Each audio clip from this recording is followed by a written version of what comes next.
طرق الصب تحت الميه، عندي احتياطات لازم اخدها عشان اصب خرسانه تحت الميه. اول طريقه طريقه الادوس التريمي ميثود، عباره عن قمع بيجي الكرين قمع بماسوره بيحط لي القمع ده جوه الميه، تيجي العربيه بتاعه الخرسانه تكب لي الخرسانه دي جوه القمع، ينزل لي الخرسانه في الماسوره دي قطرها 25 سم لحد لما توصل للنقطه اللي انا هصب فيها اللي هي القاع بتاع الميه، حاطط ممكن احط فرم تحت وتنزل لي الخرسانه دي لحد النقطه بتاعه قاع الفرم دي وتصب الخرسانه.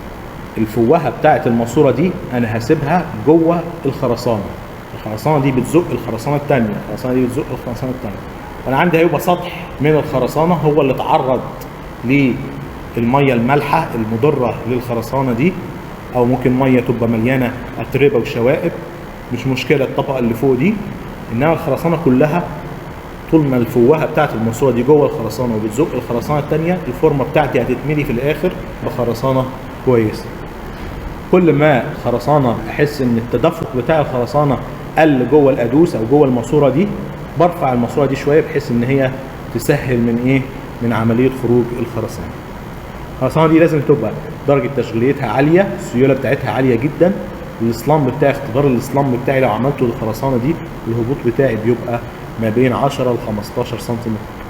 دي من اكتر الطرق انتشارا، لان كمان انت ما تحتاجش تعمل دمك للخرسانه، لان الميه الفوق وزن الميه نفسه ده بيضغط على الخرسانه فبيطلع اي هواء او فراغات فبتدمك نفسها بنفسها. تاني طريقه برضو منتشره هي طريقه الدلو او البوكيت. قلنا في طرق النقل كنا بنستخدم البوكيت ده اللي هو الوعاء اللي كنا بنملاه بالخرسانه، يجي عن الارتفاع او الانخفاض المناسب، ده انخفاض بقى بنزله جوه الميه وبفتح البوابات تنزل لي الخرسانه. ممكن اغطي البوكيت ده من فوق بحيث ان هي الميه بتاعتي ما تخشليش جوه الخرسانه. الخرسانه دي ممكن تبقى خرسانه جافه عادي، انا ما بدخلهاش جوه مواسير او حاجه، فاللدونه بتاعتها بتبقى قليله جدا. الاعماق بتاعه البوكيت ده بتنزل لاعماق كبيره توصل ل 85 متر تحت سطح الميه. عيبها ايه بقى؟ انك لما بتيجي تفتح البوابات دي ممكن اثناء نزول الخرسانه تختلط بالميه بتاعه البحر دي، فتبقى مشكله، تخرج الاسمنت ده يخرج من الخلطه.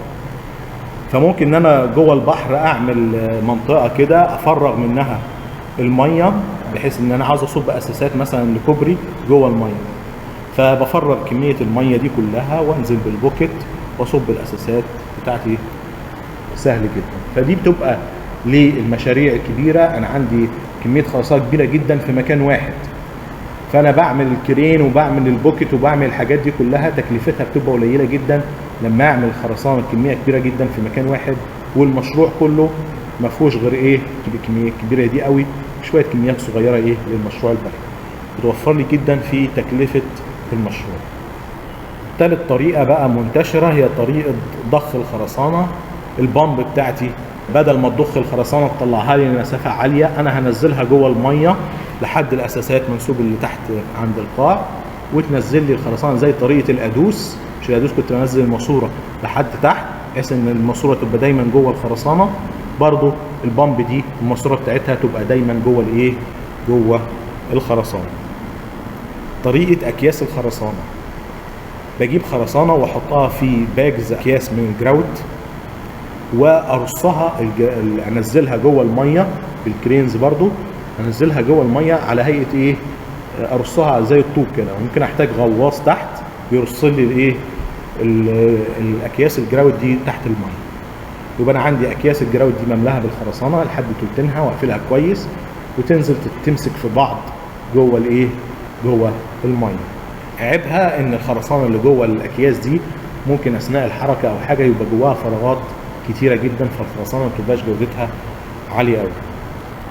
طريقه الركام المحقون، ان انا اعمل فورمه جوه الميه تحت وبعدين اصب الركام بتاعي في الميه ينزل تحت ينزل تحت في الفورمه دي. ناقص للخرسانه؟ الخرسانه عباره عن ركام ممسوك مع بعضه بمونه اسمنتيه. ناقص لي المونه الاسمنتيه دي، اعمل مواسير صغيره او انابيب حقن انزلها جوه الركام ده، احقن المونه بتاعتي دي وهي تطلع لي الميه اللي بين الايه الفراغات بتاعه الركام دي تطلع لفوق، ويحل محلها المونه بتاعتي تمسك الايه تمسك الركام بتاعي مع بعض. هتقولي طيب ما ممكن الاسمنت او المونه الاسمنتيه دي تختلط مع الميه لا، في اضافات اسمها الانتي ووش اوت ادمكستشر، دي اضافات بتقلل من سيوله المونه، بحيث انك لو صبتها جوه الميه كده بتنزل ما بتختلطش بالايه بالميه.